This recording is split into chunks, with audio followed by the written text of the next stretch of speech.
बार बार bulletin देखने वाले सभी दर्शकों को चंद्रमोहन कल्ला का नमस्कार, राम राम ने खम्बा गणिसा। आज के समाचारों में प्रदेश कांग्रेस अध्यक्ष गोविंद सिंह डोटासरा ने विधानसभा में सरकार को सदन न चलाने के लिए मजबूर कर दिया है। आज विधानसभा के बाहर कांग्रेस की धरने में पूर्व मुख्यमंत्री अशोक गहलोत, पूर्व डिप्टी सीएम सचिन पायलट, शांति धारीवाल और कई दिग्गज नेता शामिल हुए, जिससे कांग्रेस की एकजुटता नजर आई। तो सदन में स्पीकर ने बिना विपक्ष के कार्रवाई शुरू कर दी और खुद ही जो प्रश्न थे वो हाथ में ले लिए और प्रश्न पूछ करके विधायकों से और मंत्रियों से उत्तर लेने लग गए। जबकि ये परंपरा रही है कि प्रश्न हमेशा विधायक पूछते हैं, विपक्ष पूछता है और मंत्री उनका जवाब देते हैं। लेकिन आज राजस्थान के विधानसभा इतिहास में पहला मौका था कि स्पीकर प्रिंसिपल बन गए और भारतीय जनता पार्टी के मंत्री और विधायक स्टूडेंट बन गए। बिना विपक्ष के सदन की कार्रवाई शुरू हुई तो मुख्यमंत्री भजनलाल शर्मा भी दौड़े दौड़े चले आए और उन्हें इस बात की भनक लग गई कि अब सरकार के लिए मुश्किलें पैदा हो सकती है। ऐसे में आज हम आपको जो रिपोर्ट देने जा रहे हैं उसका आप अंत तक वीडियो देखें, तब जाकर के पता चलेगा कि वास्तविकता क्या है, कौन जीता कौन हारा। और छोटी सी बात को बवंडर बना दिया खुद भारतीय जनता पार्टी के एक मंत्री ने, जो कि बिखरी बिखरी कांग्रेस को थाली में परोसकर इंदिरा गांधी के नाम से ऐसा मुद्दा दे दिया जो राजस्थान ही नहीं आने वाले समय में देश भर में भी फैल सकता है। प्रदेश कांग्रेस अध्यक्ष गोविंद सिंह डोटासरा ने विधानसभा में सरकार को सदन न चलाने पर मजबूर कर दिया है। बिखरी बिखरी कांग्रेस को इंदिरा गांधी के नाम पर एकजुट करने का काम खुद भारतीय जनता पार्टी ने किया है। पूर्व मुख्यमंत्री अशोक गहलोत, पूर्व डिप्टी सीएम सचिन पायलट, शांति धारीवाल समेत सभी को सदन में बुलाकर एकजुट दिखाना एक ऐसा संदेश था जो कि कांग्रेस ने पूरे राजस्थान को दे दिया। जो भारतीय जनता पार्टी मुख्यमंत्री भजनलाल शर्मा और पूर्व सीएम वसुंधरा राजे के बीच झगड़े में उलझी थी, जो भारतीय जनता पार्टी के स्पीकर वासु देवनानी व मुख्यमंत्री के बीच बेपटरी संवाद के कारण घिर रही थी, जो भारतीय जनता पार्टी अपने ही मंत्री किरोड़ी लाल मीणा की फोन टैपिंग मामले में घिरी हुई थी। इन मुद्दों से ध्यान हटाने के लिए भारतीय जनता पार्टी ने मंत्री अविनाश गहलोत के कंधे पर बंदूक रखकर इंदिरा दादी का नाम लेकर गोली चलवा दी और सदन की कार्रवाई को खुद ही बाधित करवा दिया। मेरा यानी संवाददाता का मानना है कि राजस्थान की कांग्रेस भी बिखरी बिखरी ही थी, लेकिन भाजपा ने थाली में परोसकर एक ऐसा मुद्दा कांग्रेस को दे दिया जिसमें पूरा देश ही उत्तेजित हो सकता है। आज की पीढ़ी को बता दें कि इंदिरा गांधी कौन थी। हम उन लोगों के लिए ये बताना चाहते हैं जिनका जन्म इंदिरा गांधी की हत्या के बाद हुआ है। तो आपको बता दें कि इंदिरा गांधी देश की ऐसी आयरन लेडी प्रधानमंत्री थी जिन्होंने अमेरिका के विरोध के बाद भी पाकिस्तान के 2 टुकड़े करवाकर बांग्लादेश बना दिया, एशिया का भूगोल बदल करके रख दिया। इंदिरा गांधी की हत्या इनके ही सिख सुरक्षा कर्मियों ने 32 गोलियां उनके सीने में दाग कर हत्या कर दी थी, जब वो देश की प्रधानमंत्री थी। जब देश की प्रधानमंत्री की 32 गोलियां दाग करके हत्या कर दी जाए तो देश किस तरह से छिन्न भिन्न होने की राह पर था। ऐसे समय में कांग्रेस ही थी जिन्होंने देश को संभाला। इंदिरा गांधी ने 32 गोलियां क्यों खाई? आज की पीढ़ी को बता दें कि खालिस्तान की मांग उस समय थी। स्वर्ण मंदिर में सेना भेज करके भिंडर वाले को खत्म करवाना और खालिस्तानियों को समूल से नष्ट करने का काम भी इंदिरा गांधी ने किया था और इसी कारण से उनकी हत्या कर दी गई थी।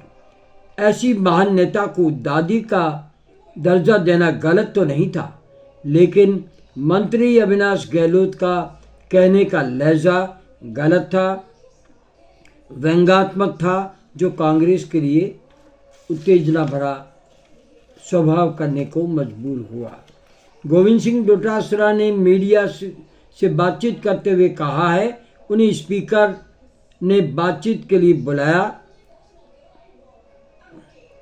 कैसे, जबकि उन्होंने ही मुझे निलंबित कर दिया था। जब मैं सदन का सदस्य ही नहीं था तो मुझे उन्होंने कैसे बुला लिया बातचीत करने को। डोटासरा ने कहा, उन्हें स्पीकर ने जलील करने के लिए बुलाया था। ये प्रश्न मैं स्वाभाविक रूप से आपको मीडिया को बता रहा हूँ। हम आज भी कह रहे हैं कि मंत्री माफ़ी मांगे व 6 विधायकों का निलंबन वापस लिया जाए। मंत्री ने जो विवादित शब्द बोले हैं उनको विधानसभा की कार्रवाई से हटाया जाए। हाउस सरकार को चलाना है, हमें नहीं। डोटासरा ने कहा कि सीएम की स्पीकर और वसुंधरा राजे पूर्व मुख्यमंत्री की पट्टी नहीं जमती और किरोड़ी लाल मीणा की लड़ाई जग जाहिर हो चुकी है और ये लोग ध्यान हटाकर मुद्दों को गौण करना चाहते हैं। डोटासरा ने कहा कि हमें संसदीय मंत्री ने बुलाकर कहा था कि हम स्पीकर से माफ़ी मांग लें, खेद प्रकट कर लें, और हमने खेद भी प्रकट कर दिया कि हमने जो शब्द कहे उसके लिए हम खेद प्रकट करते हैं, लेकिन सदन की कार्रवाई तो हम तब ही शुरू करेंगे जब निलंबन वापस होगा और अविनाश गहलोत मंत्री माफ़ी मांगेंगे। स्पीकर ने क्या सोचा, क्या समझा? डोटासरा ने ये भी कह दिया कि आखिर हम कोई गाजर मूली तो नहीं हैं कि हमें वे काट करके फेंक देंगे। डोटासरा ने कहा कि मैं कांग्रेस का सिपाही हूँ, राहुल गांधी की टीम का सिपाही हूँ। मीडिया से डोटासरा ने पूछा, आप बता रहे 4 दिन में जिस मंत्री के बयान पर विवाद है उस मंत्री का एक वक्तव्य भी मीडिया के सामने नहीं आया है।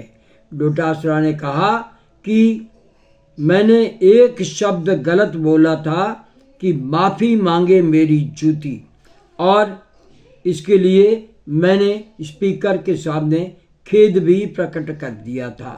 डोटासरा ने कहा, जिस दिन भारतीय जनता पार्टी के झगड़े और कामकाज की पोल खोलने बैठूंगा तो उस समय इनको अपनी नानी याद आ जाएगी।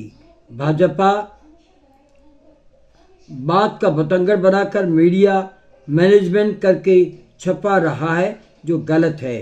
इधर सरकार ने 27 फरवरी तक सदन की कार्रवाई स्थगित कर दी है। कल महाशिवरात्रि के अवकाश को देखते हुए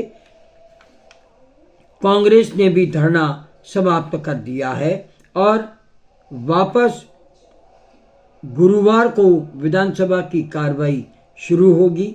लेकिन कांग्रेस ने कहा है कि आज धरना समाप्त हुआ है, सदन की कार्रवाई तो हम तब तक नहीं चलने देंगे तब तक कि अविनाश गहलोत मंत्री माफी नहीं मांगे और 6 विधायकों का निलंबन समाप्त ना हो। और ऐसे समय में कांग्रेस के विधायकों के व्यवहार को लेकर के जो बात जोगाराम पटेल संसदीय मंत्री ने कही है वो ये कही है कि जब पूर्व मुख्यमंत्री अशोक गहलोत जैसे सीनियर लीडर जिसका हम सभी रेस्पेक्ट करते हैं आए हुए थे, वे भी आकर के बातचीत करते और सदन की कार्रवाई को चलाने में हमारा सहयोग करते तो हम जानते। लेकिन वे भी गलत फहमी का शिकार होकर के और उन लोगों के साथ जा बैठे जो खुद गलती पे है। इधर अशोक गहलोत ने कहा है सरकार नहीं चाहती कि सदन चले। बात इतनी सी है 6 विधायकों का निलंबन समाप्त हो और मंत्री ने जो इंदिरा गांधी को लेकर के जो बयान दिया है वो विधानसभा की कार्रवाई से हटाया जाए और मंत्री माफी मांगे। और आपको ये भी बता दें कि नेता प्रतिपक्ष टीकाराम जूली ने धरना समाप्त करने के बाद में मीडिया को बताया आज हमने धरना इसलिए समाप्त किया, कल महाशिवरात्रि है, हम सभी शिव भक्त शिवरात्रि के दिन अभिषेक करेंगे और उसके बाद में सदन की कार्रवाई जब शुरू होगी उस दिन भी धरना प्रदर्शन हमारा जारी रहेगा।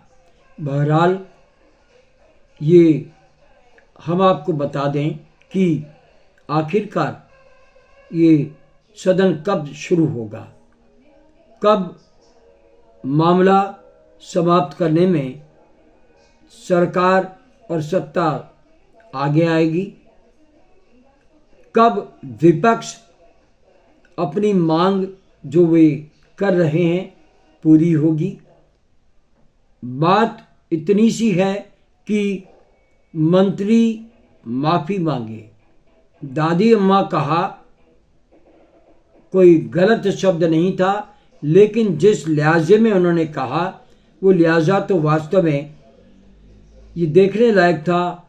सबने टीवी पर देखा, सबने इस कार्रवाई को देखा। वो लिहाजा था कि तेरी दादी अम्मा और हम सभी की दादी अम्मा, कहने में बहुत ज़्यादा फर्क था।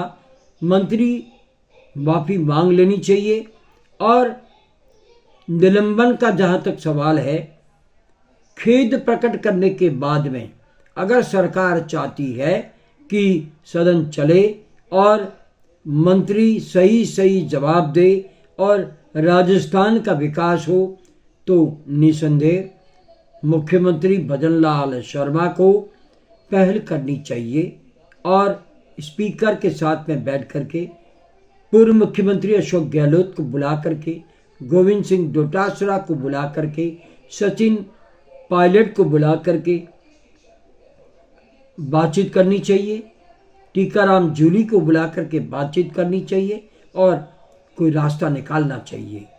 बहरहाल आज बस इतना ही। अगला समाचार बुलेटिन लेकर फिर हाजिर होंगे और इजाज़त लेने से पहले हम जानना चाहते हैं कि आपको ये चैनल कैसा लगता है। अगर आपको ये चैनल पसंद है इसे सब्सक्राइब करें, लाइक करें, शेयर करें और इस चैनल को बढ़ावा दें। अब आज्ञा दीजिए। नमस्कार, जय हिंद, शुभ रात्रि, शब्बा खैर, जय जय भारती।